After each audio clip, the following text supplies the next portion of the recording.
received when Oregon created its land use laws was that the community would participate in land use decisions for all of the people.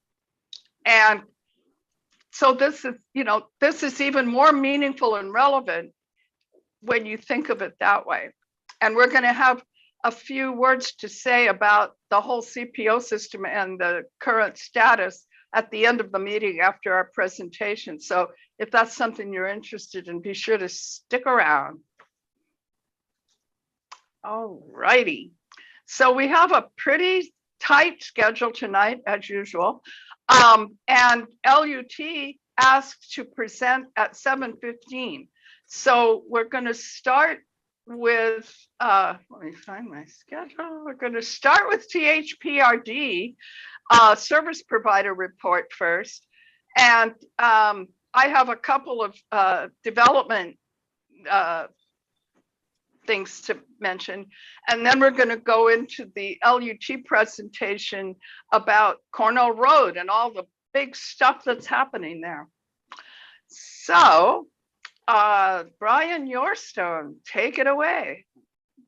Virginia, thank you very much. My name is Brian Yorstone. I work for the Sports and Inclusion Department at the main HMT complex on Walker and 158th. I am the center supervisor at both the Athletics Center and the Tennis Center. I just have a few updates this evening for everybody.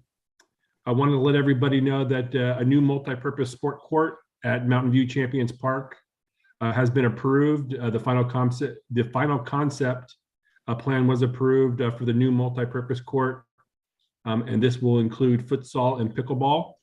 Tualatin Hills is now working through the permitting process with local agencies with anticipating construction starting next year. Tualatin Hills is also partnering with the city of Beaverton to create a plan for bringing new parks, open spaces, plazas, trails, green stormwater management, and wildlife habitat to the downtown area. Tualatin Hills and the city will be engaging community members throughout this year to identify amenities for a livable and economically vibrant downtown. And then in Natures and Trails, in cooperation with Tualatin Valley Fire and Rescue, staff recently completed a set of wildfire reduction guidance documents for the Park District's natural areas. Staff and volunteers wrapped up also the planning season for 2022. Staff and volunteers installed hundreds of native trees and shrubs in natural areas across the district. And then lastly, it's exciting to see the first wildflowers of spring are emerging, and our nature and trail staff are extremely happy to see that. You can look for skunk cabbage, osoberry, and trillium, throughout our natural areas. And I also did want to mention that in the next day or so, Tualatin Hills will be updating our mask guidelines. I know the executive team met today, so unfortunately I don't have any information tonight, but continue to check our website, and you will get an update on the mask guidance here within 24 hours. Did you have more, Brian? That is it. I appreciate your time. Okay, I have a couple of questions. Well, one announcement. We included a little item in the Cedar Mill News about the swim centers. People have been asking me when the Sunset Swim Center is going to open, and there was a press release about the lack of staff, and that's really sad. And so I included that and all the links to applying for the job. So get out there and be a swim instructor. It's a nationwide problem. All these swim centers out there aren't able to find lifeguards, and obviously you can't run, a successful program without lifeguards. So no kidding. That's sad. Yeah. Do you happen to know anything about the plans that were announced several years ago for an ice skating facility at the Turpinning Center? It was going to be in conjunction with the Winterhawks or whoever? Yes, I do know a little bit about it. I know that it has been put on hold. The Winterhawks, and I don't know all the details, but I do know that they were trying to do some fundraising to help build the facility. And with the downturn of the economy during the pandemic, that's gone sideways. So it's put on hold for now. But Okay, it's not canceled. It's just on the shelf. Canceled, yes. Okay. Absolutely. Interesting. Thank you. Any update on the pedestrian bridge over 26? No, but I can find out and send you an update. Great. I think I'll follow up on that with the paper and stuff, because that was a big deal. For those who maybe didn't hear about it, the West Side Trail is currently blocked because it can't cross 26. And the Park District came up with a proposal to build a pedestrian bridge. It's a big deal. It's a big project. They had a tentative design for it, where it's going to go, how it's going to connect and everything, but and kind of looking at different aspects of it. And again, I mean, budget-wise, the pandemic really horribly impacted the district. So I expect that's sort of on hold too. I will find out for you, for sure. Thank you. Yeah. Okay. Let's see. Okay, it is time for our community announcements. I have a couple of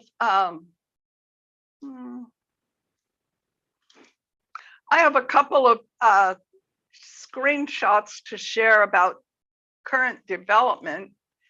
We got that ready. We got that ready. Both of these are listed in the Cedar Mill News. The Leahy Road development, the development application has been accepted by LUT and it's under consideration. We CPO1 wrote a letter last month that was approved. There are a number of issues, and if you're interested in that, you can certainly read the article. That it includes most of what I know. The other development application that is currently accepting comments is, I can't remember now if it's called Thompson Heights or no, Thompson Woods, I believe. Thompson Crossing, that's it. There it is in my article. One of the people that is involved in the neighborhood concern about this is here. And we do have a couple of minutes. So I will stop my screen share and promote Stacy, if you are ready to speak about it and just give us an update about what's going on with your neighborhood and with this application. Don't forget to unmute yourself. Hello. Thank you, Virginia. I really appreciate the help that CPO1 has been able to offer our neighborhood as we gear up to comment about the development that has been proposed on Northwest Thompson between Saltzman and Hibbard. It is something, it's an area that was brought into the county from Multnomah County in 2013. And so there's a lot of pain involved in trying to figure out what's going to happen with Thompson Road, especially related to this development. And the concern our neighborhood has is that what has been proposed is a roadway adjacent to the development, because that's what the developers do. They have to improve half of the street that abuts their development. And so what they have proposed is something that doesn't meet county standards for an arterial roadway. It's too narrow, the curve is too sharp, and it doesn't offer the standard amount of right-of-way so that it can be expanded in the future if there's a need to do that as the population continues to grow. So we're concerned. We're trying to get more information from experts about who know more about traffic engineering, and we're just concerned and wanted to raise our hands and say, we live here. We know that there are accidents here. We're not sure why this is happening, that we have all these accidents, but they've talked about realigning the road before. Somebody please explain why this is a safe thing to do to add this development. So that's my summary. And thank you very much, Virginia, for all your help. You bet. Is it okay if I share the link to your website here? I know you said you didn't want it in the paper, but yeah, no, you that's tell fine. me. Yeah, that's fine. The website has copies of the development application, and so it's a good place to house that information, because otherwise it's kind of hard to find Yep. all those. You guys have done a terrific job of compiling everything. Yeah, well, I think what we wanted to do is really ask questions about the safety so that we felt comfortable that we'd done all we could to raise important issues as we saw them. Yeah, definitely. Commissioner Treese, did you have anything to say about this? I see you've got your camera on. Well, I know that, Stacy, thank you for communicating with me. And I got your letter, I got your emails last week, and I appreciate that. I haven't had a chance yet to talk with LUT, but that's my intention. So thank you. Great. Thanks, Virginia. Great. Okay. I don't think we have any more announcements or anything we're going to deal with right now. As I mentioned, we'll finish all of the service provider updates after we hear from LUT. Melissa, did you want to be promoted? I don't know, raise your hand or something if you do. But we've got Ben and Joe. So Ben, have you got a presentation for us? Or? Yeah, you ready for me? All right. Great. Yeah, go ahead. Let me share my screen here. You got that capability? I'm not used to completely running the meeting, so there we go. Can you see it? Yep. Great. Let me, I can actually expand this, I think, a little bit more.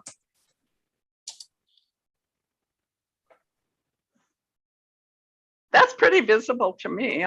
Good.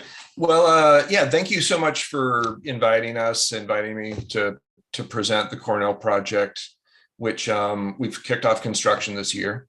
So I've got some information here in this presentation, and I'm happy to answer any questions as we go along or afterwards. So let's see here. Cornell Road. So the project is a full street improvement with bike lanes and sidewalks and that sort of thing. I'll get more into the details here, but the project is from 102nd to 113th Avenue. And you can see a photo here or a drawing here on the screen. There's a little bit more to it than just a road project. There's also a CWS component and a TVWD component as well. We're also improving the Reeves Street water quality facility, which is up here in the corner, you can see. So the project components, and I'll go through these and I can provide more details, but the project includes actually quite a bit. It's not just putting in sidewalks and bike lanes and widening the road, but there's going to be a traffic signal and dedicated left turn lane at 107th Avenue and Cornell, on-street buffered bike lanes. So that's a 5-foot bike lane and a 2-foot buffer between the travel lane, 8-foot wide sidewalks. That's a couple feet wider than our typical sidewalk. Streetlights, center turn lane. And I should note these items, they don't currently exist. It's not upgrade. We're not upgrading an existing facility. These will be new components to this roadway. So it's a significant improvement. So yeah, streetlights, center turn lane, so cars can take left without the danger of being rear-ended or holding up traffic. Stormwater capture, so we put in stormwater piping throughout the project where currently there's a ditch essentially. If that, we'll be installing 4 clean water services, new sanitary sewer line from about 112th to 100 to close to 107th. So that's a brand new sewer line that we're essentially acting as a construction contractor for clean water services. So that's a part of the project, a pretty significant one. And we're also upgrading water lines for Tualatin Valley Water District. And then I mentioned this in one of the first slides, but we're also, as part of the project, restoring the Reeves Street Water Quality Facility, which was also part of the permitting component for this project. And then we're also installing lockable centralized mailboxes in 4 different locations along the project corridor. Here's a typical road cross section. A little bit difficult to understand what this is going to look like from this drawing, but of course we've all seen improved roads with sidewalks and bike lanes. You can see here we've got the 8.5 foot curb and walk, so that's an 8 foot sidewalk with a 1/2 foot curb. We've got the bike lane with a painted buffer between the travel lane, and then the turn lane and the travel lane. So when we say 3 lanes, really the 3rd lane is the center lane. Got a couple photos here of Cornell Road pre-construction. A lot of you who are familiar with Cornell, you'll recognize these. Here's one by DeFresni's Auto Repair and Espresso stand. Obviously, there's no traffic signal here, and we'll be installing a traffic signal here at 107th. And then you can see this other photo, which is at 110th and Cornell, looking east. It just gives an idea of what it looks like now without any sidewalks, without any bike lanes. So it's a little hairy to kind of walk down the street there. And then here is an example of this project was built some time ago, but it's Durham Road. You can see this is an 8 foot sidewalk that's been installed. There's also a buffered bike lane that's buffered by this painted strip. So this is a representation of what the Cornell project will look like. Some additional information for everybody. Construction started in February, and you may have not really noticed a lot of construction activity necessarily, except for tree removal that happened even earlier. But we're really getting started this week with erosion control and putting up signs, and the construction process that will last through next summer, so through August of 2023. On-street construction hours are from 8:30 to 3 o'clock weekdays. Cedar Mill Elementary School access, of course, will remain open, and I coordinate closely with Beaverton School with the Cedar Mill Elementary School principal and the district. And I've noted here, flaggers may stop vehicles for no more than 10 minutes at a time, and emergency responders, they'll always be let through. They always have priority. And then access, importantly, access to driveways. I think there are some 45 driveways. They'll be kept open. Businesses and schools will all have access during construction. And then I want to touch on the budget. So the total estimated cost of the budget is $13.1 million, paid for through MISTIP, through the Major Streets Transportation Improvement Program, and utility reimbursements. As I mentioned, we're doing a lot of work for CWS and for TBWD.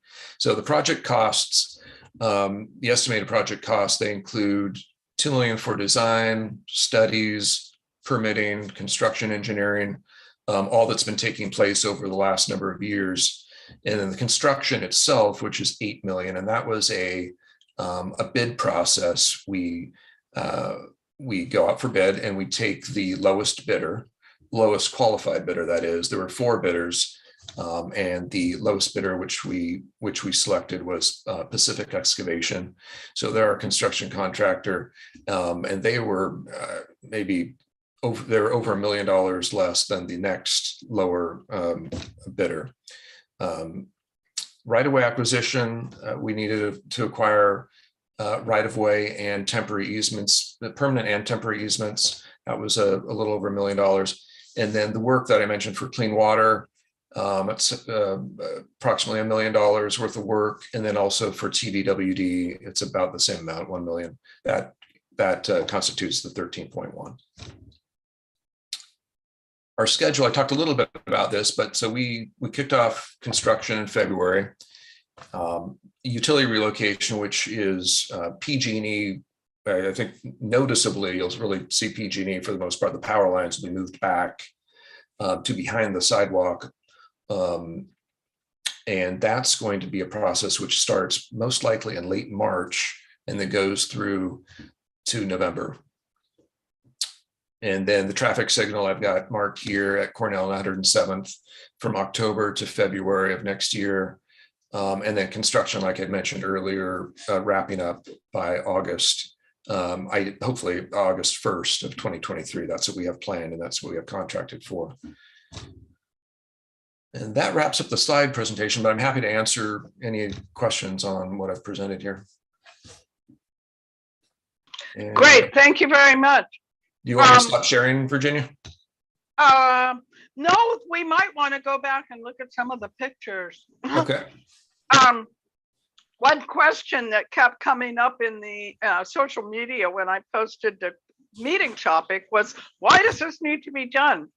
And I know some of the answers, but if you'd like to share some of that. And the other question was, why is this so expensive?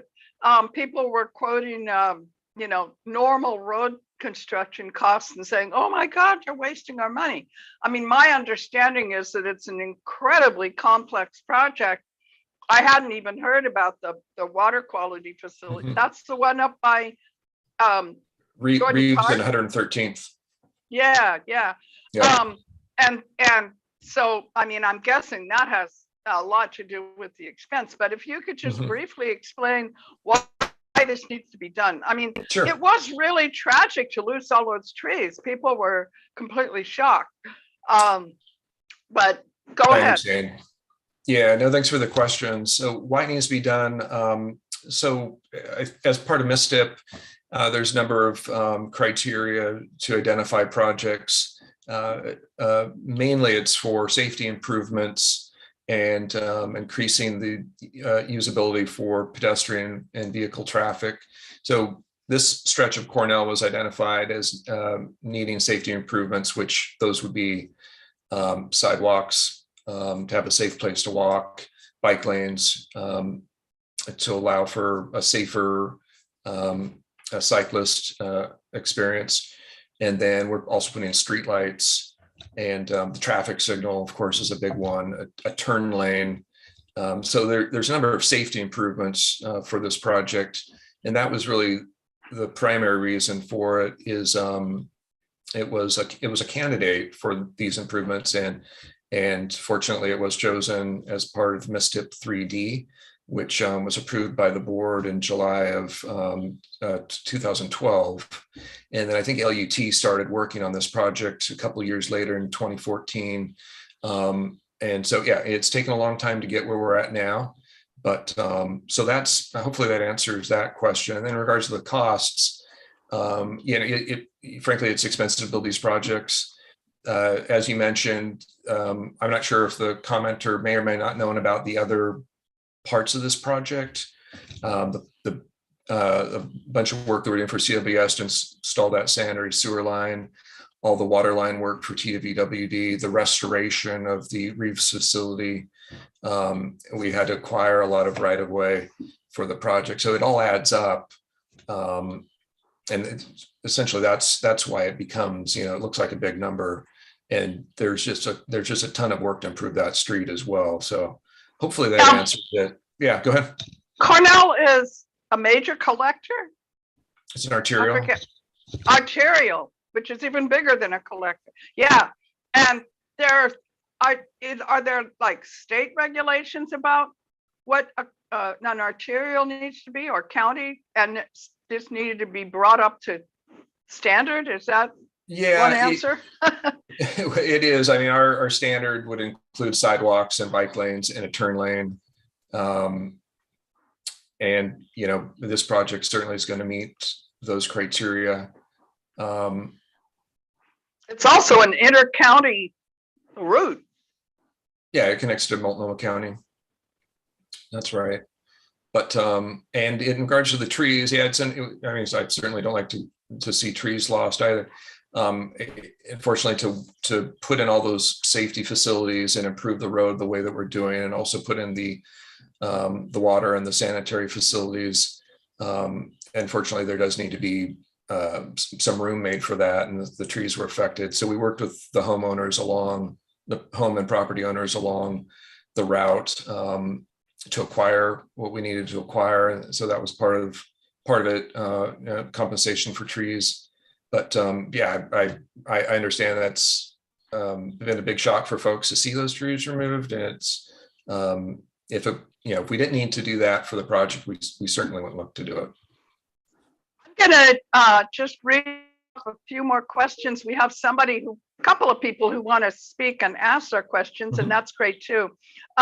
Will the new traffic light be timed with the light already at 113? It's pretty far away. There is I'm probably not the best person to speak to the mechanics of this. Maybe Joe might be able to provide more background on it, but yeah, go ahead, Joe. They're able to talk to one another. Yeah, normally we connect them in one of two ways, depending on the distance. And I would need to go back and look at what the distance between 102nd to 107th and then the 113th. But normally we connect them either with underground with the interconnect wire, or number two, we do it via wireless. And we just need to have a clear line of sight to be able to do that with a wireless, basically. Sending that signal no different than a cell phone would be talking to another one of the signals.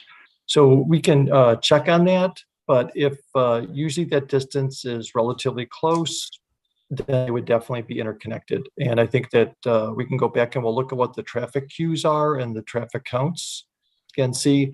I'm guessing that those are probably close enough where they may be, but I'm going to also say they are probably right on the edge. It is a pretty good distance where they would not normally, where traffic would freely flow. Some people would say that's a good thing because they don't want speeding on the road. So everyone's got a different opinion. Some people like to get from point A to point B in the quickest time, and others want to see traffic slowed down on the road they live on. So, but we will find that answer out and we will get back to you on that, Virginia. Okay. Thanks, We Joe. have a couple of people with their hands up. Luke, I think you were first. Go ahead and unmute. Absolutely. Hey, Ben, this is Luke Liefeld. Hey, Luke. Question. I believe that the plan at 107th on the light at Cornell was only to have one lane approaching to go straight across Cornell from southbound, or turn right or turn left onto Cornell. There's the development that Virginia just talked about at the beginning of the meeting that's going in just around the corner on Leahy. That's going to be 10 more units. There's been some additional infill in the area as well. If the plan is still to have one lane that's approaching that light that's straight right left, when was the traffic study done on this project to determine that configuration and not have a right turn only at that light? Yeah, I believe that was what's 2022. Can you get back to the map?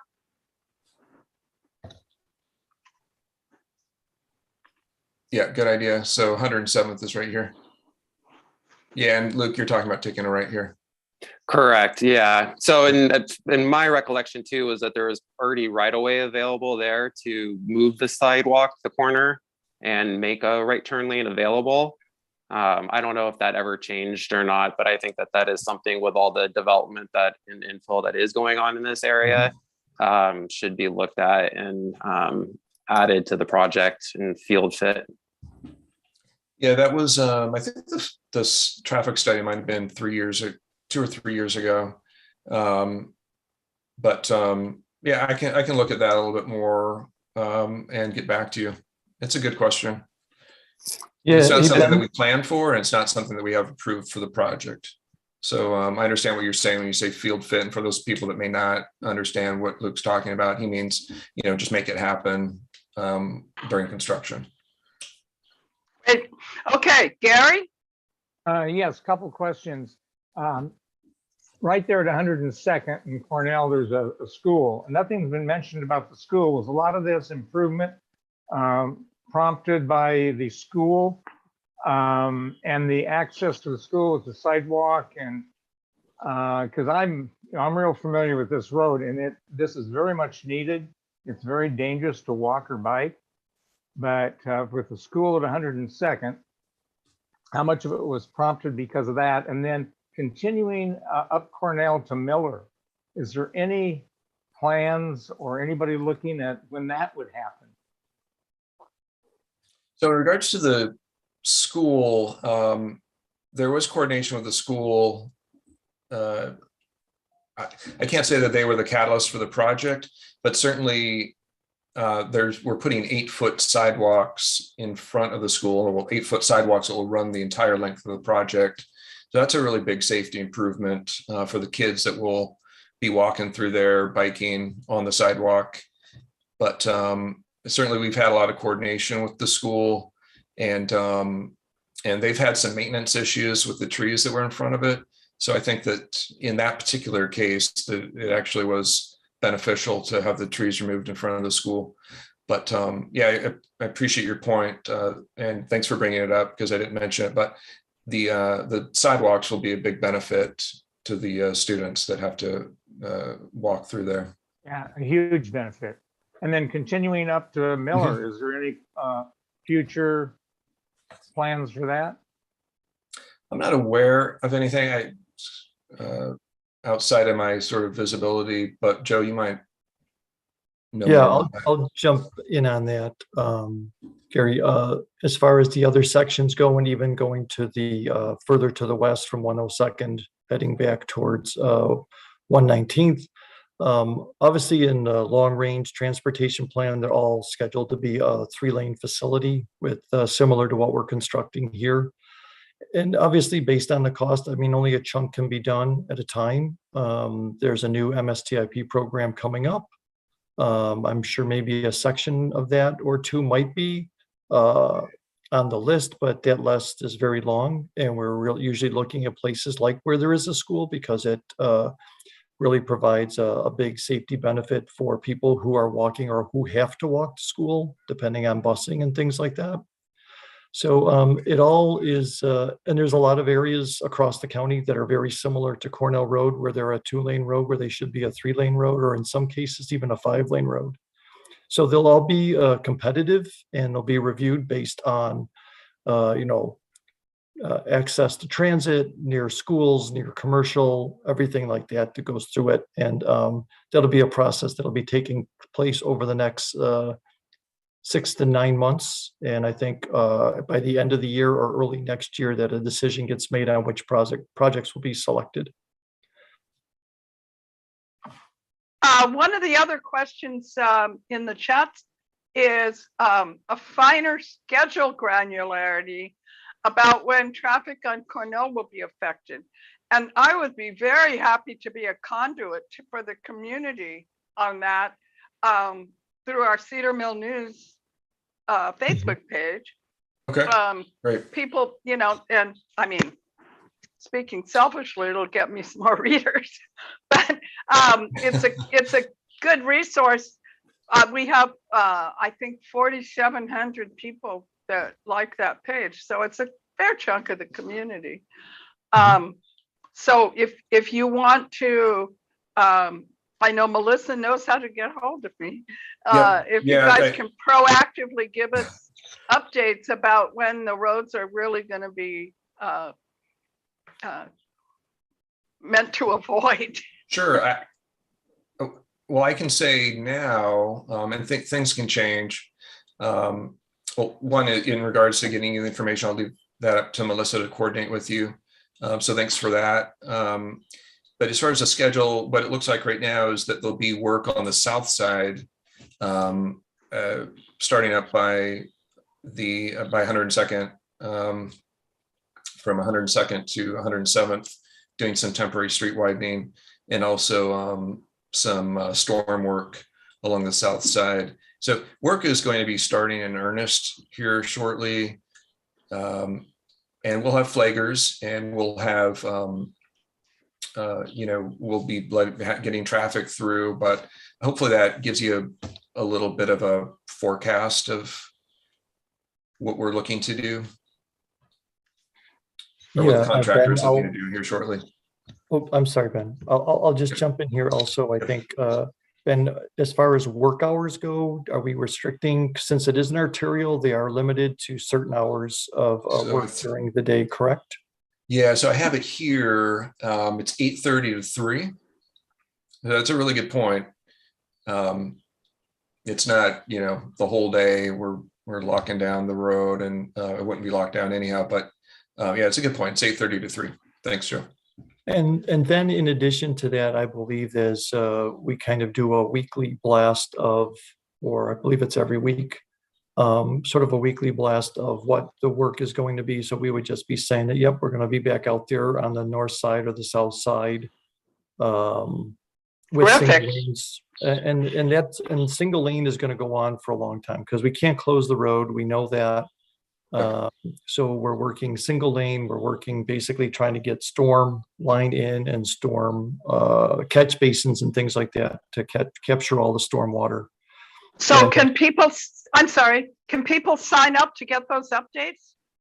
That part is out of my league on that side, Virginia, so.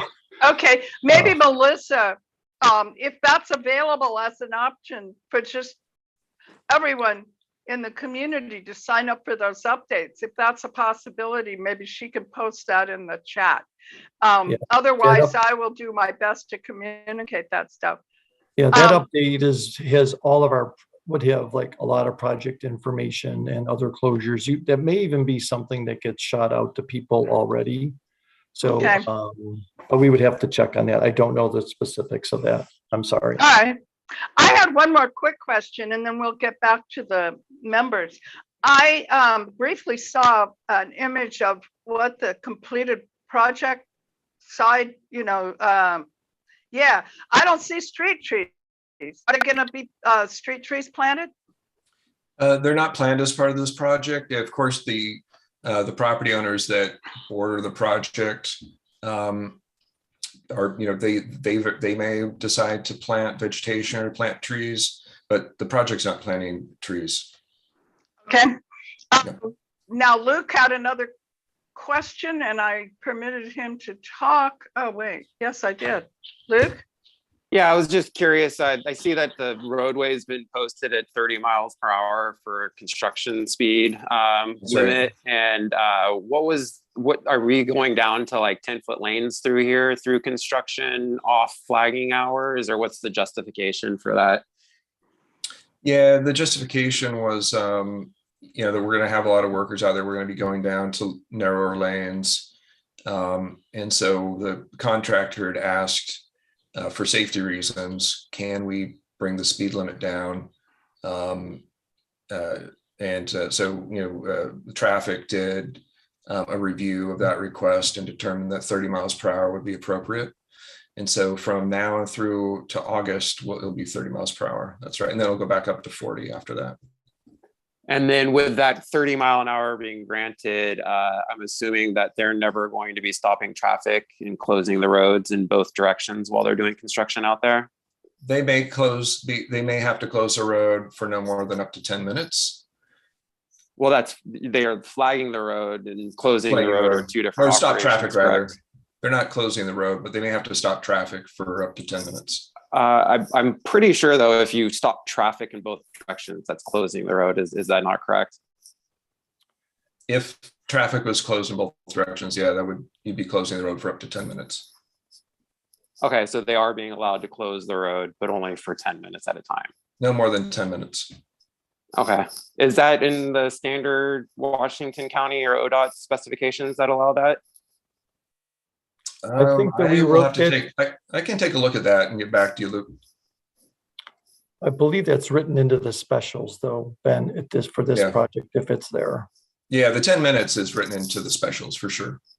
Yep. Okay, we have one more question. We're running over time, so let's go. If Fran, if you want to ask your question, I think he addressed the total budget a little bit, but go ahead. Am I muted or? No, Am I- we can hear you. We can hear Oh, you. okay, great. So I was just trying to get two specific questions. What is the total road length of this project? Do you know how many linear feet or whatever? Yeah, it's approximately 2,700. Okay, and then the other one I is, think a lot of that information is on the project page. Maybe Melissa could post that too. okay, that's fine. And then the other one is is this the total expense, or is it being underwritten by these other agencies, any of these other agencies, like Clean Water Services or whatever? So we're obtaining funds from MISTIP, Right. and from CWS and from TVWD. Right, And I might but I have- mean, the numbers that you're reporting, is that what Washington County is spending, or is that the total amount?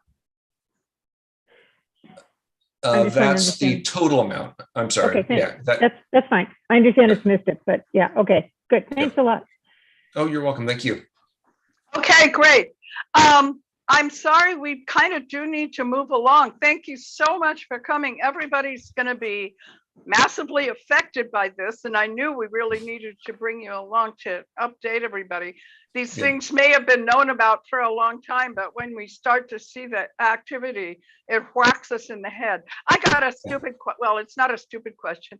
What is being done with the wood from those trees that got cut down? Something interesting, I hope. Well, some of it has been kept by homeowners, and then most of it was carted off by the tree contractor. We had a bid process for tree contractors, and yeah, so they would cart that off. I always kind of hope that community trees that get taken down get used for some community project like benches or something, but maybe I'll need to talk to our commissioners about that. Okay, well, thank you very much. Thank you. I think we'll go back to our gallery view for a moment. And so now we get some more service provider updates, and there's Brenda just ready to do it. Absolutely, Virginia. Good evening, everyone. I am with the Washington County Sheriff's Office, and we're out here looking after the Bethany area. And a couple of us have some comments to share tonight. Mine's going to revolve around one safety warning. I know you've heard a lot about property crimes, but this time I want to warn you about scams. We're seeing more of them, and as it gets closer to tax time, there's a lot of people who want to try to dive into your wallet. And maybe they're from Russia, maybe they're from China, maybe they're from a bored teenager on the other side of town. It really doesn't matter where they're originating from. You get emails. It kind of looks like it's from your bank or your credit card company or somebody who controls an account number, or they say they do. And they want you to click their link and go update your information. Our best advice is, if it looks like it's from your bank, then go back to a trusted address that you have for your bank, or pick up the phone and call them, and make sure that if you're talking with them, it's really them. You don't want to be giving away bank account numbers and sensitive information to others. And there's plenty of people out there who try to do that. So be very cautious about the links you click on when you get an email alert to update information. With that, I am going to hand over the microphone here to Lieutenant Rawlinson, who oversees the whole Bethany area and is always glad to be on board with you.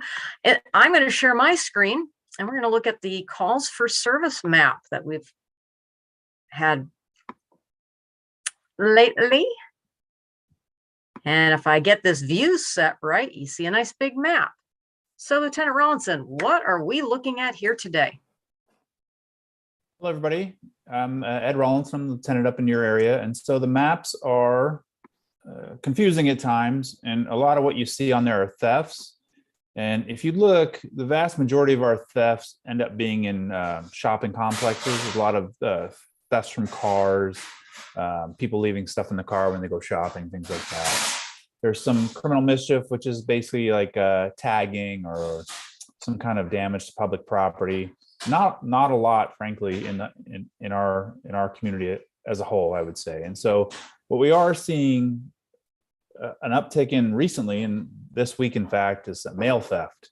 It used to be a real sort of scourge in the community when meth was a much more, when I was a young deputy, it was really rampant, and people were stealing mail, looking for credit cards, checks, things like that. So it's really important that you keep track of your mail. You don't leave it in the mailbox if you don't have if you don't have a lockable mailbox, but they will break into those too. So you have to be careful. The Postal Service actually offers a service. If you go on their website, you sign up and they will like take a picture of your mail so you know what you were supposed to have gotten. So if you're concerned about that sort of thing in your neighborhood, it's not running rampant. We just had some today that one of the deputies was telling me about. So I just want to pass it on to be aware of that. We always talk about calling. If you see someone in the neighborhood, if someone's poking around your mailbox and they don't live on your street, you definitely should call us so we can come find out what the heck they're doing, right? And so we work with the postal inspector. They take those cases pretty seriously as well. So sometimes they end up being sort of federal cases, but we work really close with them. For years, I ran when fraud was really rampant, I ran our fraud team. And this is a way a lot of those people were making money, was stealing your mail, your credit cards, your checks, things like that. Thankfully, checks aren't as prevalent, so it's less of an issue. The other thing we've been doing is some special traffic safety missions. It kind of goes in conjunction with your presentation today. I want to say it was last Monday, we did a special pedestrian safety mission on Saltzman Road, where we had an undercover deputy, basically, a real new deputy in plain clothes, crossing the street, making sure people are yielding the right of way like they're supposed to, checking for people being on the phones. We're always looking at ways we can be creative and get people to be safe when they're driving. And so we have we work with ODOT and have some funding for that to do some overtime. Lots of speeding missions as well. You'll see us on TV Highway, up on Highway 26 near you a lot right now and through the summer as we're doing more missions. We did a DUI mission not too long ago as well, but the pedestrian safety mission was specifically in your neighborhood. So I wanted to sort of share that with you. So can't see the chat. I don't know if there's any questions for me, but that's all I have. Hey, thank you, Lieutenant. I would piggyback one comment. When you see something going on, please, please, please call us, report. You might think it's only a small speck of information you have to offer, but it might be the missing puzzle piece. So we always want to hear from you. When something looks suspicious or just not right, call us, please. Indeed. I just posted, because we are running late, I know people like to have a lot of questions for you guys, but I asked people to just post them here in the chat, and then you'd either get back to them on chat or send answers. Well, I'll be here for the rest of the meeting. Yeah, okay. I'll be here the rest of the meeting so I can watch the chat. I'm happy to email back and forth with questions. We'll also tease a little bit next month. We're going to be giving a longer presentation with CPO1, and there's going to be ample question answer time. So well, I'm not sure about ample. We're going to have a really packed meeting then too. But, okay, so then Virginia's stingy with question answer time, but we always make time for you. Pick up the phone, give me a call, drop me an email, put something in the chat. Great. Thanks much. I'll talk about it later. Okay, we have Andrea Watson from Tualatin Valley Water District. Take it away, Andrea. Thank you, Virginia and CPO1 members and guests. I'll just keep it really brief, and I'll put my contact information in the chat if you need to follow up with us. We'll be here every month. But just as some general reminders, Fix a Leak Week is coming up later this month in March. And it's kind of like that opportunity to check your smoke detectors to make sure they're working. Just, drop a dye tab. You can pick those up free at our office, or you can request them online and we'll mail them out to you if you're a residential customer. Your toilet's the most common place for leaks to develop, and it can add up really quickly. And one of our water sources is conservation. What we mean by that is the best place for waters in its natural state. We're more than happy to take it and treat it and deliver it to you, but the best thing to do is to, keep our use at what we actually need to survive, so that we don't incur those expenses in making the system larger.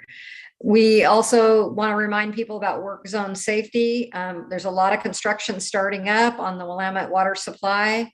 program. They have finished 6 segments of that massive project, but it's really going to be ramping up in the next 12 months, as well as our main replacements, pump station work, as they just mentioned on Cornell. So just, it's the time of year when the days get longer and we have a lot more work going on and a lot more people out in the work zone. So just reminding people to be safe, whether you see someone there or not, be extra cautious when you're driving through those areas.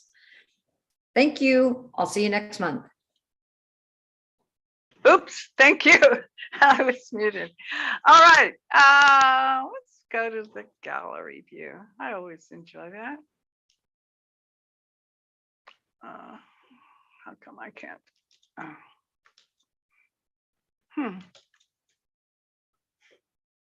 I'm not sure what's going on here.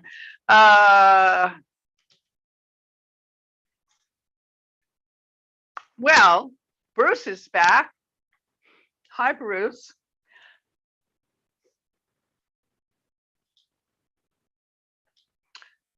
So we are going to, I think we'll go ahead and have our Metro Councilor speak, and then all the rest of our business can happen after that.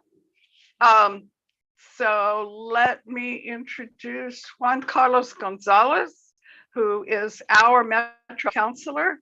You're going to have some brief updates about what's going on at Metro. And I don't know if you saw, but I posted in a couple of places that we'd also like to hear from you what Metro does for CPO1 people. What are you doing for us lately? All right, great. Well, Virginia, very nice to see you again, albeit virtually, and hello to everybody on the call.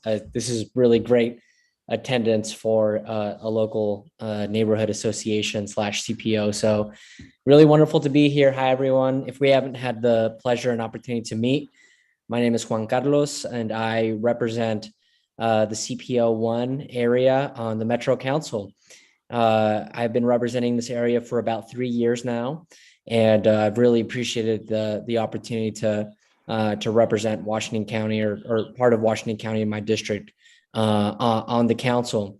There's a few things that I want to go through my updates today, and definitely welcome question, comments, and answers. I serve alongside County Commissioner Pam Treese as well, who was on the call earlier and shared some remarks and feedback. But you know, we're part of a set of elected leaders that try very hard to represent urban unincorporated Washington County as well as the incorporated areas. So to get started, I want to talk about the supportive housing services measure that passed in May of 2020. The program officially began distributing money to the counties on July 1st, 2021. The program leverages off and ongoing local efforts happening across Western Washington County and the county, including the coordination of 3 emergency shelters, which opened its doors in mid-November, with funding from the state from a fund called Project Turnkey, and also different motels that have been transitioned in Aloha, Forest Grove, and other sites that we're hoping to be able to target with these. But again, the supportive housing services measure is our region's response, our voter-approved response to address the homelessness crisis, not only what we see in Multnomah County and Portland, but also to build an infrastructure here in Washington County. Across the region, more than 900 year-round shelter beds will be opened this year. That is in addition to the baseline of over 2,000 that existed before the measure started. And you know, that's doing some quick math. It's almost 40% of an increase in shelter beds. But there's great work already happening by local service providers here in Washington County, organizations like Just Compassion, Community Action, others.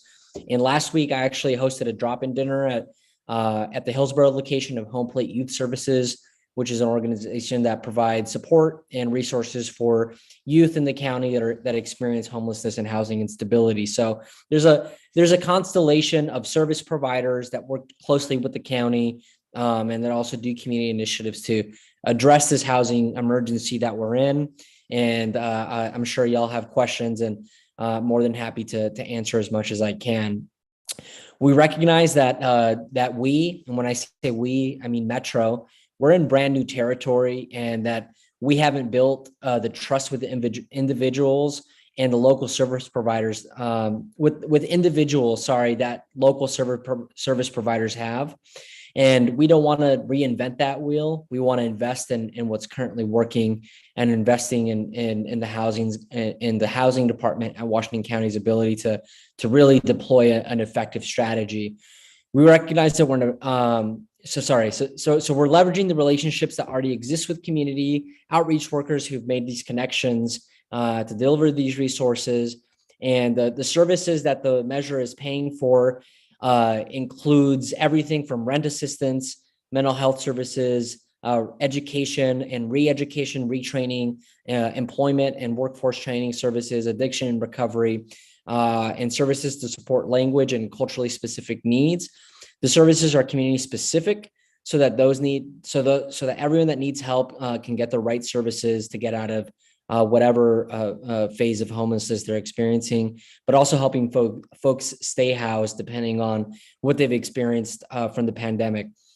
I also want to touch on probably the most visible issue that we're working on in response to the homelessness crisis that we definitely see along our highway systems, and that's garbage removal. Metro has a regional illegal dumping patrol, which we for short call it the RID patrol, that tackles the problem of dumped garbage from public property and provides other cleanup services. And Metro has quite a bit of garbage services that we offer to different neighborhoods. A year ago, it could take more than a month for our crews to get to a reported site. Now we're down to 2 days or less from the moment someone picks up the phone and reports a site. And that's because we've invested in this program. The legislature's invested in this program. And actually, we're working with Governor Brown to release more funds to help clean up our city and clean up our region. In just the last few months, we've cleaned up more than 500 tons of waste that have been that are just littered throughout the region. But we know we can't do that alone, and it takes all of our residents to do their part in letting us know where to find those. And you can always do that by visiting ridpatrol.oregonmetro.gov. So those are two things on homelessness and supportive housing that I wanted to share an update on. I also want to talk briefly about affordable housing. And this has been a significant component of the work that the council has been doing for the last 4 years, specifically since we had the passage of the affordable housing bond measure in 2018. And we've partnered with community to set a goal of creating 3,900 permanently affordable housing units, which will at one time house about 12,000 people. And as we know, people move on from housing after certain periods of time. So over the life of these units, they'll serve more than 12,000 people. But when they're up and going, we expect them to serve 12,000 people at one time. Of this goal, 1,600 homes of those 3,900 would be set aside for very low incomes, what we call a deeply affordable unit, which is an income of $26,000 per year or less for a family of four. And it's just a reflection of the different kinds of affordability that are necessary when we talk about affordable housing. We're at about 75% of our goal of the units, which is incredible.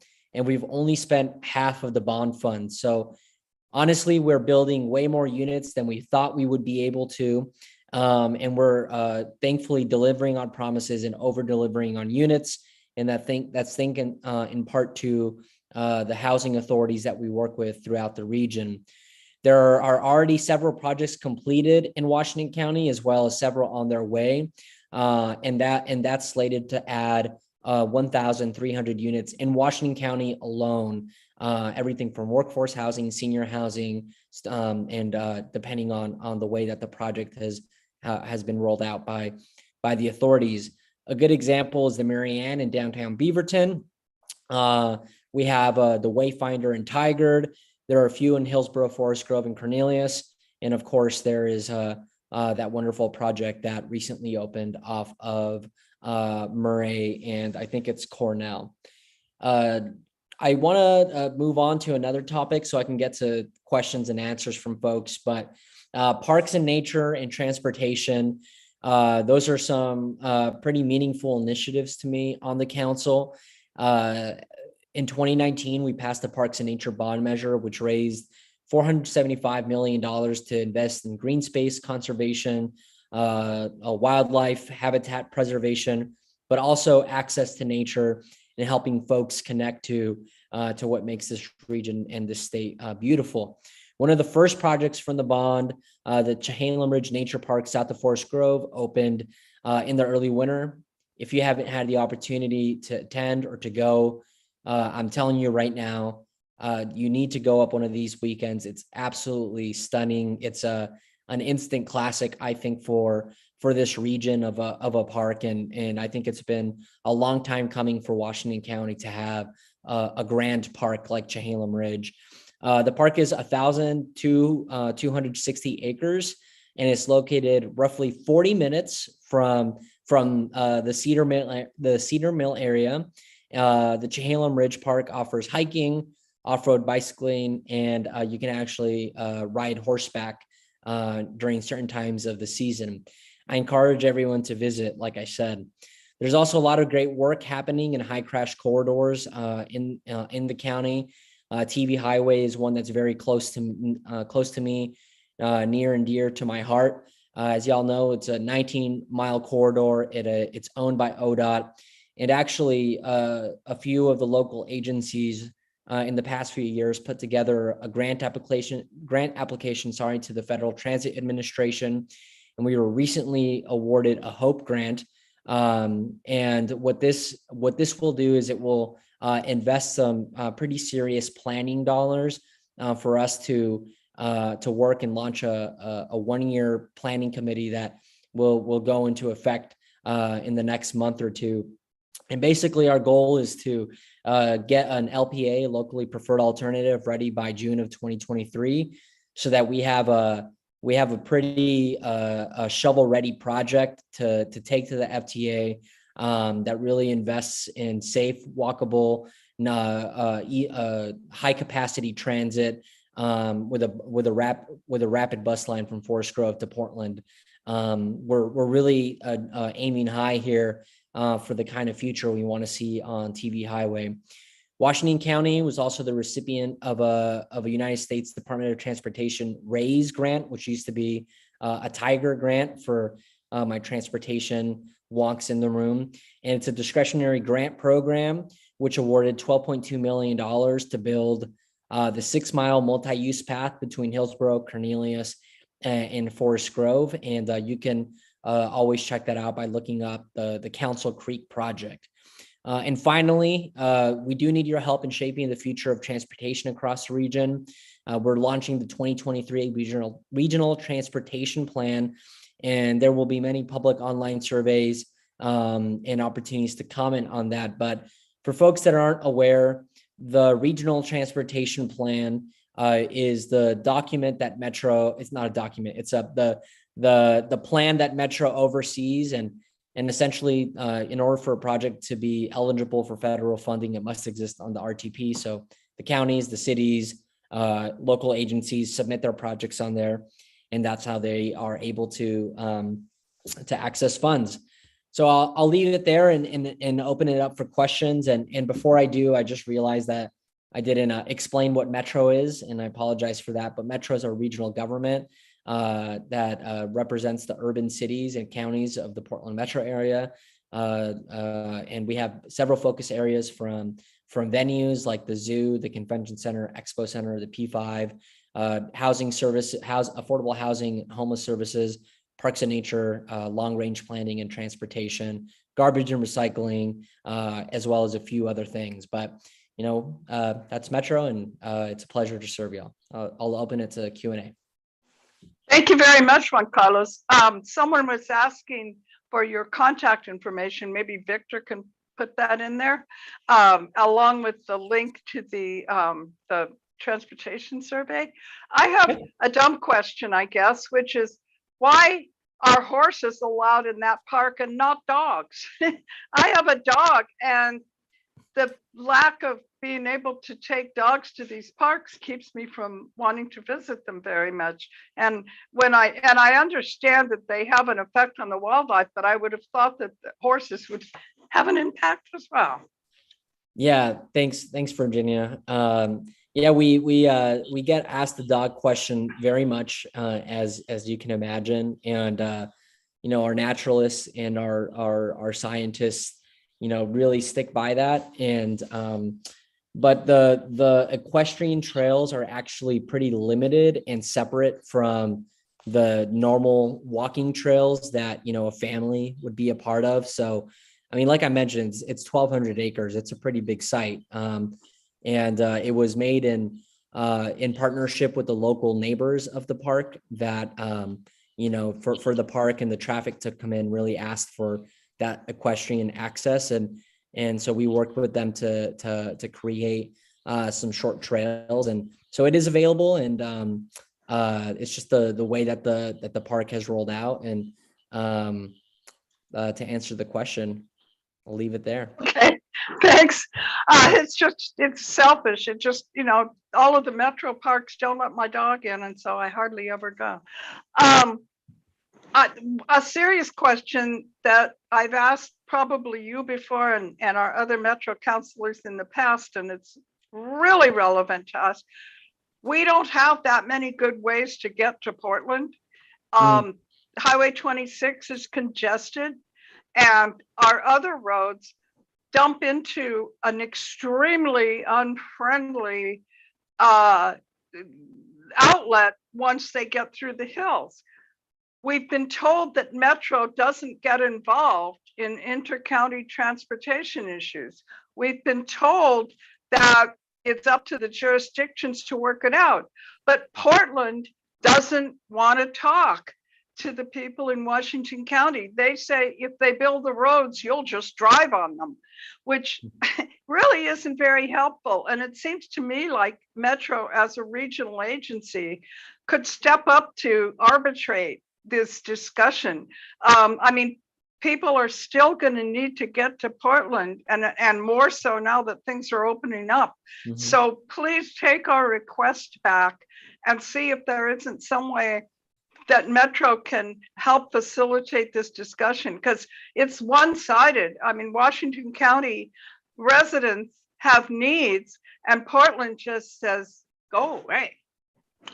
So we have some other questions here. I don't expect you to answer that unless you have an answer. I do have an answer, actually. I mean, it's an answer of an initiative that we had that unfortunately was not successful.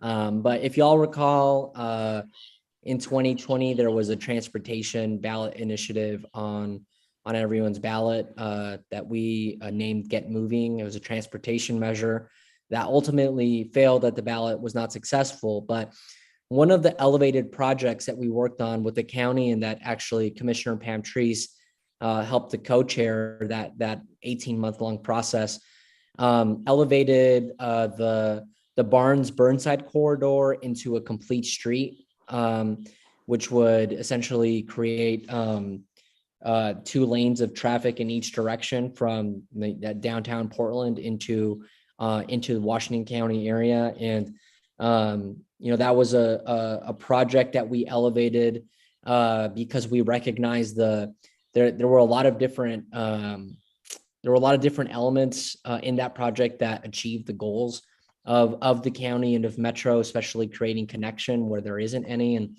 one of the things that we do hear pretty frequently from our urban unincorporated neighbors and constituents is the lack of options and the lack of service. And it's something that Victor's messaging in the chat, something that we work pretty vigorously on is getting TriMet to the west side and understanding the experience of folks. And I listed just a handful of projects that we're bringing up to folks and trying to create a little bit of momentum. But yeah, I know that there's a significant need, and we were trying to raise those dollars. And like I said, it wasn't successful, but there's a concept, and there's been enough leadership in it, and I'm hoping that there's a time where we can reintroduce that. I know that folks have mentioned the opportunity of something like a northern connector of a western bypass, but I can assure you there's no future there.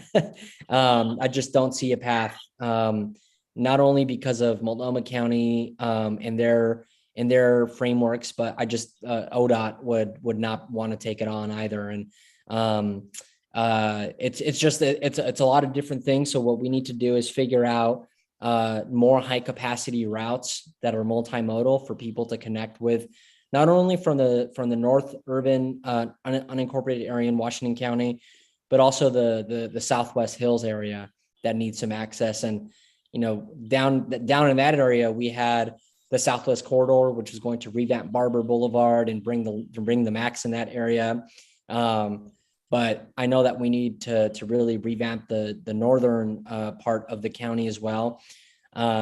One of the things that I'm hoping to achieve in my second term and with this regional transportation plan that we posted in the chat is we want to create a regional high capacity transit and mobility plan that focuses on last mile and that helps connect people to options. And I recently moved and bought a home in north of Highway 26, so starting to feel some of those growing pains as well as to what folks mentioned. And I just want to share. I understand, and these projects do take some time, but we've elevated quite a few different things that have gone and stop start here and there. That's great to hear. I'm going to follow up with you for an article in the paper. We only have one more question in the chat, and then I see somebody has their hand up.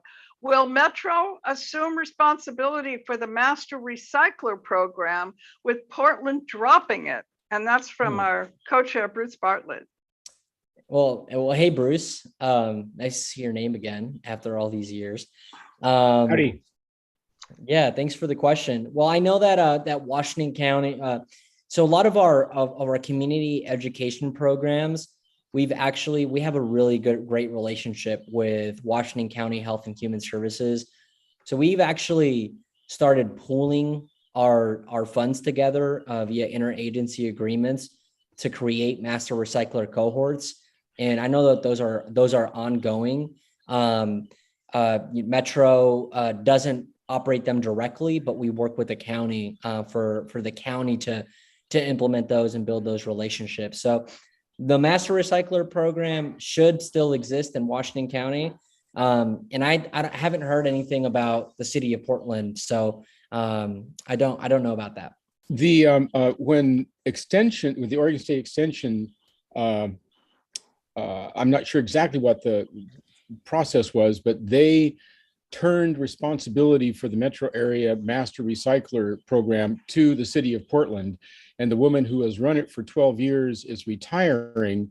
And rather than Portland keep it going, since it's serving a regional function, like you're saying, Metro is being touted by extension service people and others as picking up the program. And when we had the master recyclers last month, they said that Metro was going to take the lead role in making sure that all the different cohorts remained coordinated and connected with training.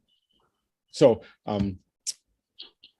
yeah, well, I'll definitely, thankfully Victor's here. So we'll check with our staff to see what the stat. I mean, I know the master recycler program, that's a really specific curriculum of recycling. So I'll see what they think. And in 2020 we adopted our 2030 regional waste plan, which is actually, we're launching out a whole set of community education initiatives, trying to bring more capacity for recycling on the west side for communities and multifamily. and a lot of, I mean, there's over 100 goals in the plan. So I'm not going to go through all of them, but we will get back to Virginia, and I'm hoping that she can share specifically on the topic of the master recyclers. Thank you. Great. We had a really interesting program last month all about recycling. We were hoping to get some of the people from the county and this whole Ridwell business, but we ended up bringing in people from all over the region that are involved in recycling, and it turned out to be a lively program. We really enjoyed it. Fran has a question that she's going to ask us. Yes, first of all, thank you very much for all the work that you've been championing across the metro area. We appreciate these open spaces and the green spaces that you've been providing, Metro's been providing. I sit on a lot of the different regional groups that work on trying to make things better and provide more green spaces and trees and natural resources. And it seems that Washington County seems to have difficulty coming up with ways of getting a common agreement across cities. They've encountered difficulties in coming up, let's say, with a tree code or a tree protection plan, et cetera. And I'm wondering that since Metro has invested so much, especially in all of the oak protection, the oak mapping, Lori Henning's done some magnificent work on it. Is there any way that maybe Metro could look at this? I know that you said that you'd have Victor, I think, look into it, but for this group, maybe you might let people know about this magnificent work that's been done so far by Metro about the natural resources of the region and what we could do to maybe help you more. Yeah, Fran, thank you for that. And, you know, I can't really take credit for it. There's some really passionate staff at Metro that just care about the natural habitat in this region so much. There's a few things that come to mind. You know, first and foremost, we for the 2019 Parks and Nature Bond, we included the urban growth boundary, everything inside the urban growth boundary inside one of the Parks and Nature target areas. So that gives Metro the ability to acquire you know, sites that would improve the portfolio of the, you know, over, you know, 17,000 acres that we own and manage. For areas inside the urban growth boundary, you know, I'll say that, you know, we have a pretty significant local share program that we give to local agencies with parks services. Typically for CPO1, that comes down through THPRD, and I know that THPRD throughout the CPO1 area has a few different park plan concepts that they'll be applying for some competitive grant programs at the regional level to get those trails built.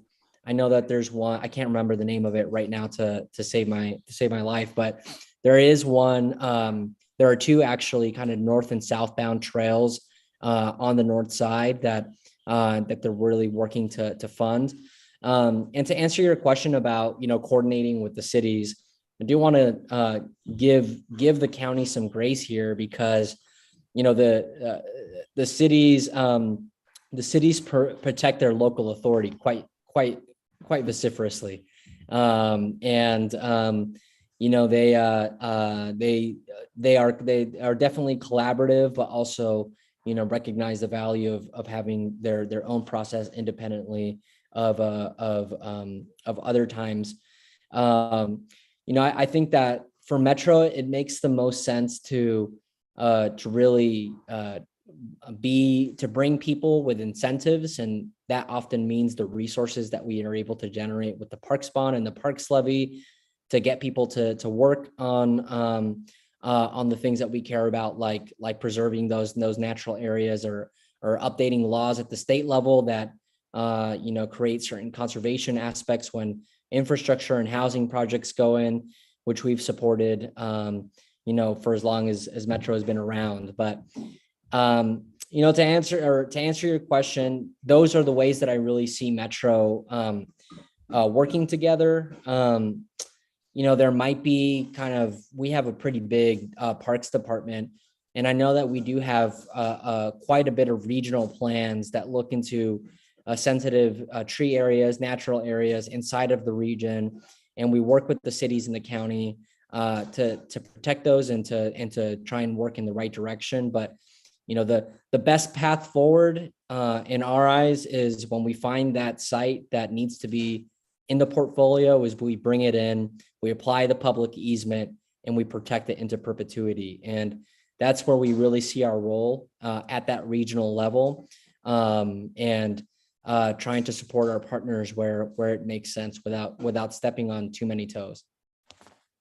One last question then. So is there, and we can put it in the chat, where if someone were to see a site like we've been losing a lot of very old oak trees just recently, huge ones, like 6 feet in diameter. Is there some place at Metro that we could, a site that we could appeal to ask about maybe that protection or that area that could be a site?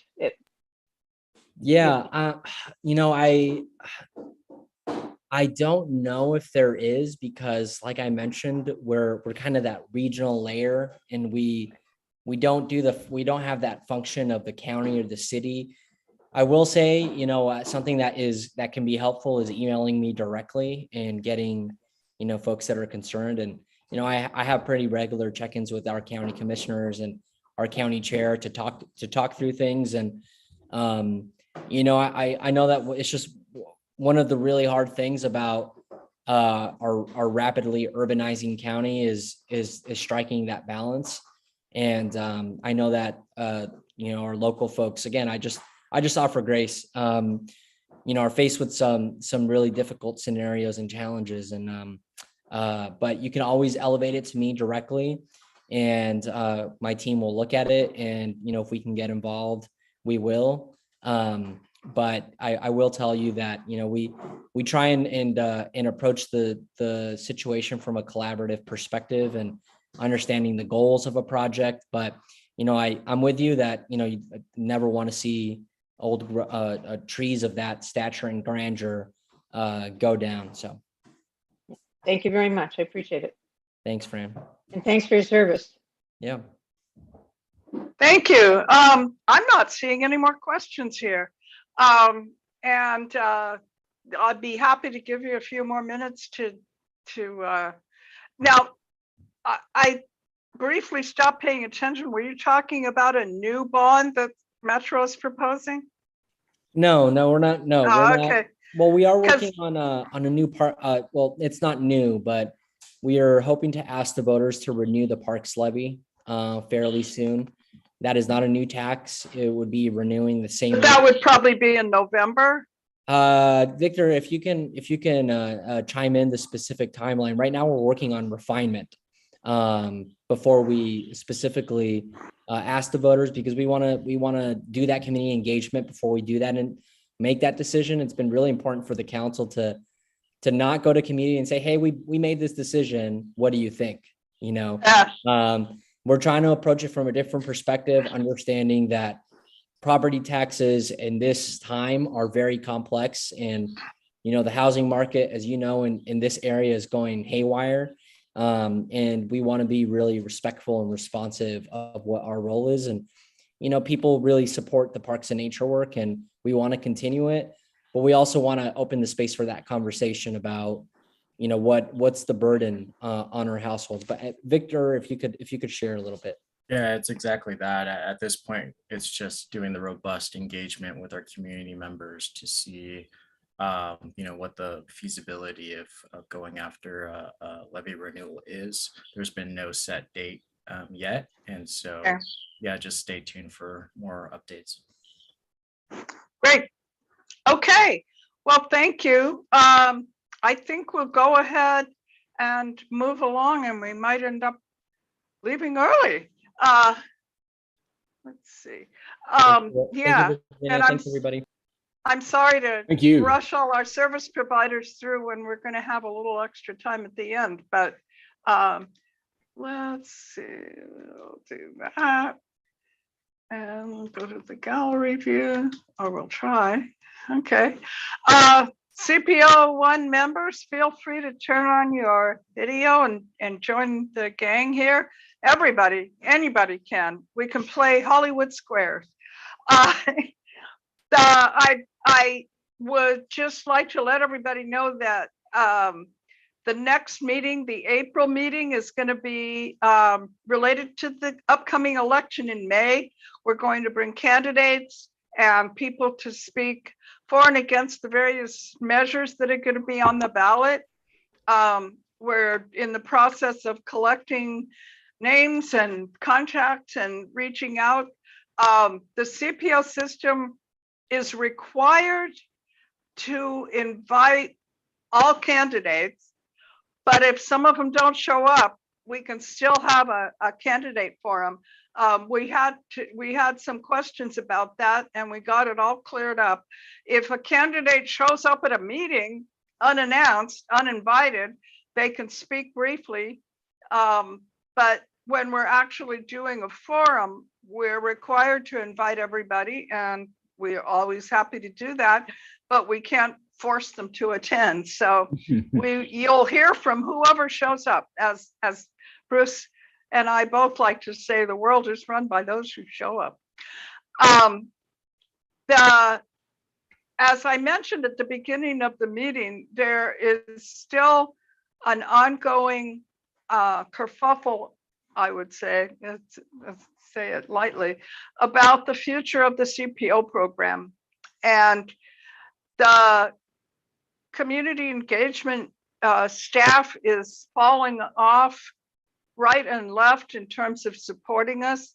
Marcus Ford, who is our representative, can no longer be at our meetings. He's been extremely helpful over the years in helping facilitate these Zoom meetings, but he can't be here anymore because they are using the budget for other things.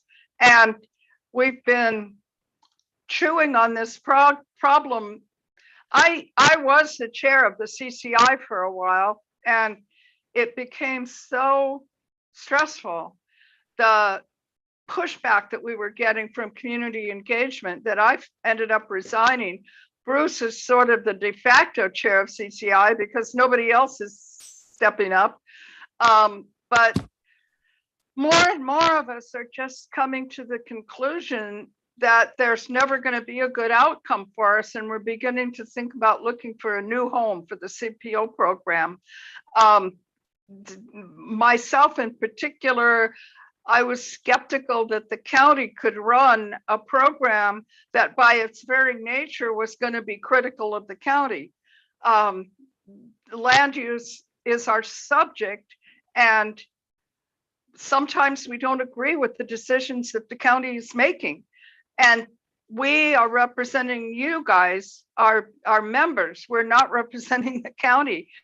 And so, I mean, I hate to be right, but it's just not working very well. I don't know whether we're going to be able to find a solution within the county. And I also don't know whether we're going to be able to find a new home. But Bruce, do you have comments to make about this? I don't want to monopolize them. Sure. Well, I mean, Virginia, you and I do have our different perspectives.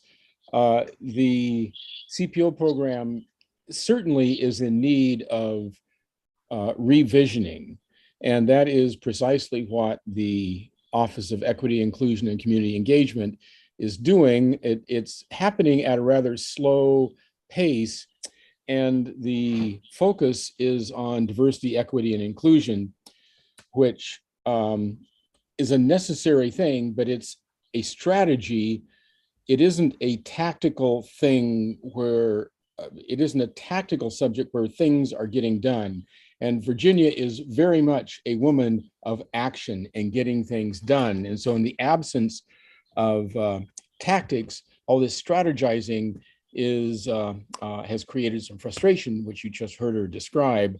I am a little more optimistic that the component pieces of the CPO program will be clearly identified and assigned different homes, whether that's within the county or Portland State or whatever. It's the CPO program has grown in what's expected of us, and it's run by volunteers. And when you expect too much of volunteers, they get burned out and move on. It's kind of a miracle that I've been doing this for 20 years, and Virginia's been doing it for close to that. And so, the amount of actual logistical, tactical support that we get has gone down. Now, I would like to think that once we identify the places, the parts that need to find different homes, that those would be staffed so that the volunteers aren't sort of depending upon old people with resources to run them. That basically are my thoughts on the matter. Yeah, so the revisioning effort is trailing the county commissioner district reapportionment. And so until the districts are reapportioned, there won't be any revisioning conclusions made. There's an effort to try to make the commission districts done with equity and considering the needs of underserved communities, but the commissioner districts are entirely run. The apportioning is completely run by numbers. There's no demographics other than how many bodies are in it. So I'm not clear in my own thinking as to what other criteria can be used for apportioning commissioner districts. And if Commissioner Treese has some thoughts on the matter, I would love to hear what she has to say. Well, thank you very much. Virginia, could you please give me the option to start my video? Thank you. I just did. Okay, there we are. Okay.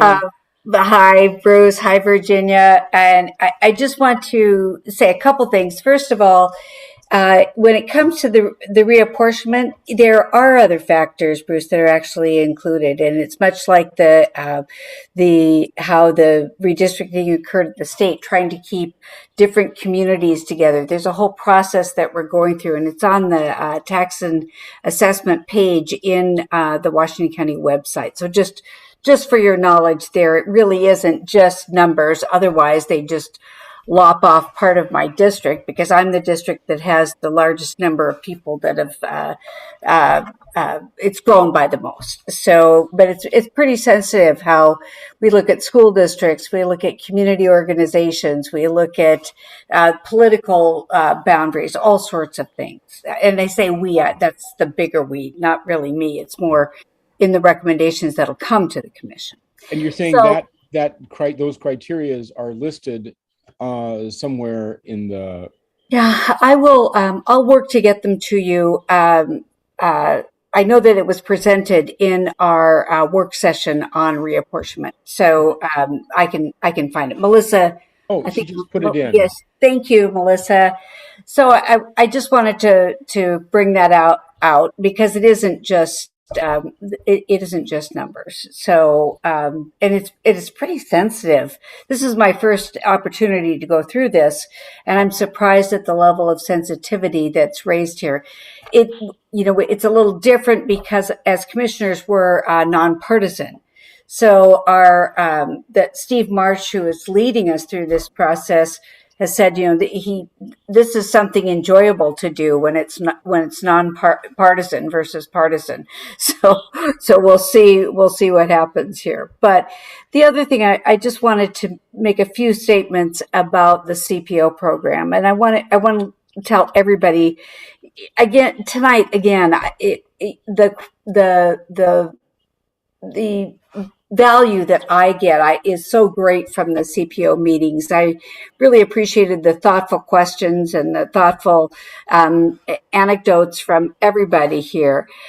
I think that the issue that we need to address as a county is pretty simple in my mind. We need to get more of us together. We need to figure out a way to, have a wider group of people. Well, CPO1 is well attended in the in CPO land. We still need to get more and more people. And I know that is consistent with what Virginia's philosophy is, what Bruce's philosophy is, and whatever. I think we're having a little herky jerkiness as far as getting to that point. Yeah, our big center of angst is that we never seem to get an acknowledgement from the community engagement people that our main focus is land use. I mean, we do talk about quality of life, but our marching orders tell us to work on land use. And the expertise of the volunteers and the need we have for support in getting land use information out is what seems to be missing.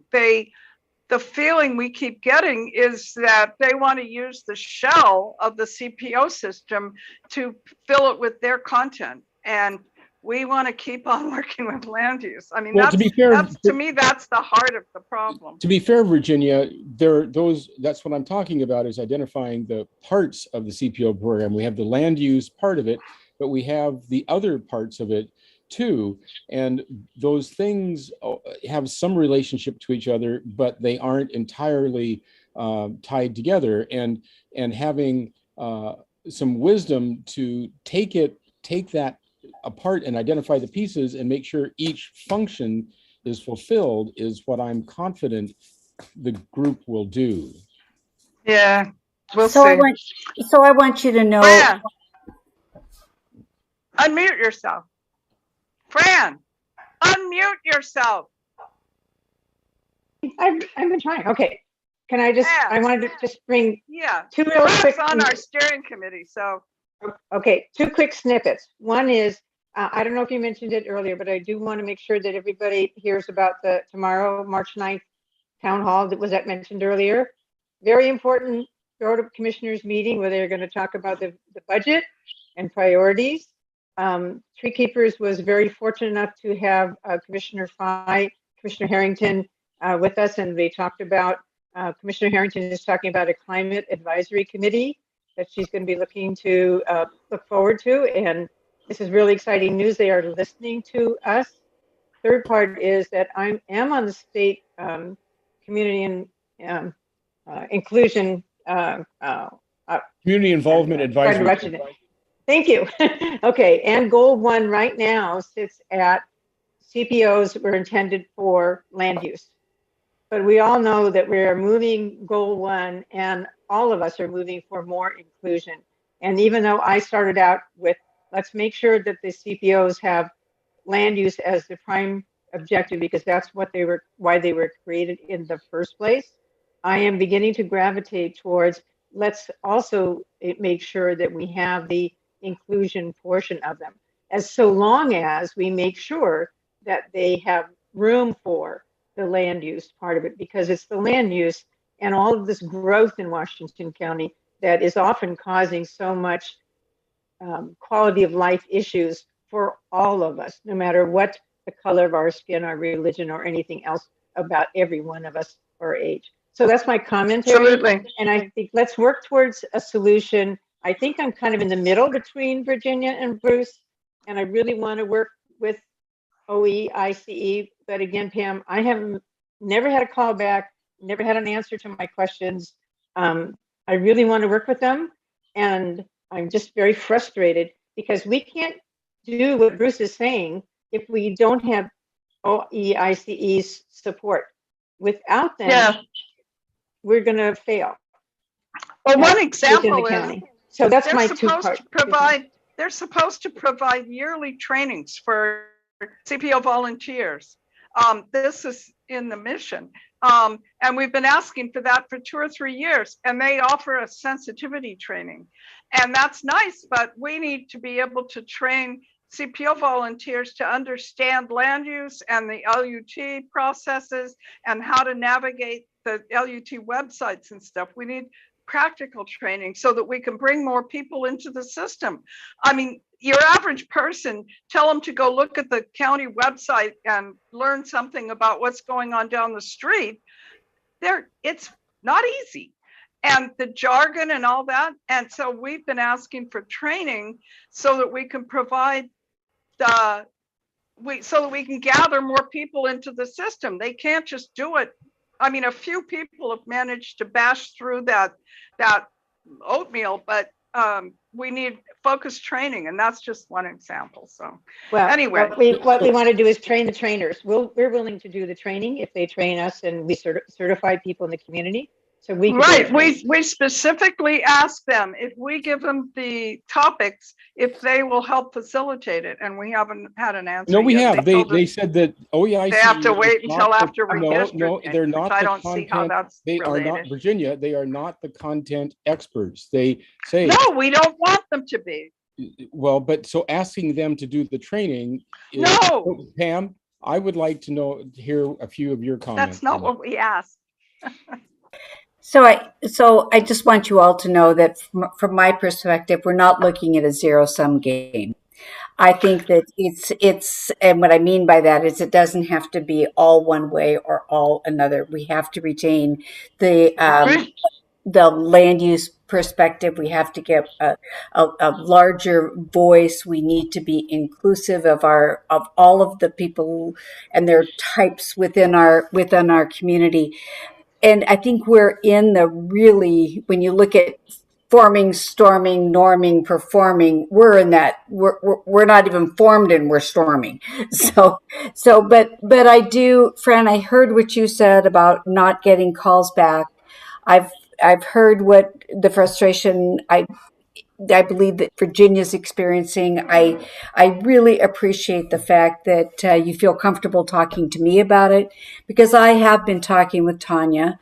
I have been talking with our community engagement folks, and I will continue to represent what the comments are that I'm hearing. So, and I think that if we can all take a deep breath and kind of hold on for a little bit, I'm looking, and I've been called a Pollyanna more than once, but I'm looking to a really positive future when it comes to the transparency of what we do as a government. And Virginia, I'll bet you, let's see, what will I bet you? What's the new, isn't there a new coffee shop coming into the Yes, Insomnia. Insomnia. So I'll bet you the coffee of your choice at Insomnia that we are not going to go our separate ways, and that the CPO structure will stay within the county and we'll work together. So there, I'm laying it on the line, Virginia. And yeah, I like Melissa's comment. Let's all have a beer. Yeah. Yeah, Well, I'll share a little word about that I couldn't put in the paper, but both of those businesses should have been open sometime this month, but the HVAC contractor that was putting in the sprinkler systems screwed up and ordered the wrong stuff. So they'll be open in April. Good. And along with the wonderful Argentinian wine and pastry shop. So Cedar Mill's going to get some really nice amenities here pretty soon. Well, it's wonderful, but I do think that we can work through this. I don't think it's going to be. It's not an easy road. It hasn't been an easy road. We've got some things to work through. But I am, and I've told both Virginia and Mary Manso, and I have had these conversations as well. We can't afford, frankly, to lose the brain trust that we have in those of you that have been around for so long and been so engaged, like Bruce, like Fran, like Virginia. So I just want you to know that it's my goal to make sure that as we move forward, we retain the knowledge base and we grow it in the rest of the community as we move forward. It has to happen that way. One of the Thank things you. that I've observed is that civic intelligence is pretty low, and I would wager you the coffee of your choice, 90% of the residents of Washington County could not identify who their county commissioner is or what commissioner district they live in. So we're dealing with land use, which is the only reason people get involved is because they're opposed to something. And they want to have one action. Or they want something. Or they want something. And they want to make one request and get it. And excuse me, I won't go on about that, but you know, having some way of providing civic education in a broad of a broad nature that people pay attention to would help a lot. I agree. And I think, you know, in part, that's what we're trying to do with the town hall processes. I don't know if you've really looked at that and realized, you know, it's not about who's your commissioner and what does a commissioner do, but it is about, let's talk about the basics of budgeting. Let's talk about how we pay for things, what the revenue side is. There are a lot of areas where I agree with you 100%. And I think we're trying to do that as a commission that's really reaching out much more than our previous commissions have done. I'll say that you are definitely reaching out and plowing new ground that has not been plowed before. Yeah, it's not always easy, but you know, if you're going to open the stage, you're going to have controversy, and that's what a democracy is built on. Yeah. Someone asked to post the webinar information for the town hall, and I hope somebody can do that. But I have well, it's not personal. We have a YouTube channel now, CPO1 does, and we can't look at that ugly URL that I just posted. We can't get a real name until we have 100 people subscribe to our channel. And you're not going to get any push notification. It won't be obnoxious, but just please support us and go to our YouTube channel and subscribe. I think we have 3 subscribers right now. And so we need to get the word out. If anybody can share that with your constituents, Fran, get the tree keepers to sign up. And the meetings will be on that YouTube channel, and we'll also post links to them on our Facebook page. So if you know people that would enjoy watching tonight's meeting, you can point them in that direction. And there's our budget town hall information. Thank you, Melissa. Well, I mean, I'm hopeful too. I would really, really like to see things stay as they are, because change is horribly painful. And but I just get discouraged. I guess I get discouraged too. I would say you get impatient. Bless you, Virginia, for everything that you do. Thank you. Thank you. I posted earlier a link to an article we ran in February about the commissioner redistricting. And it shows a map of the current districts and kind of is a little explainer about that. So if you want to, and Vicki keeps our chats and sends them to me, and we will post them on the CPO Facebook page. So all the valuable information that gets stuck into chat will be available for everybody. Thank you, Vicki. With that, unless anybody has any burning issues, I think we can call it a wrap. Thanks everybody for joining us, and come back next month for election palooza. Here we go. Bye-bye. Thank you. Bye, Juan Carlos.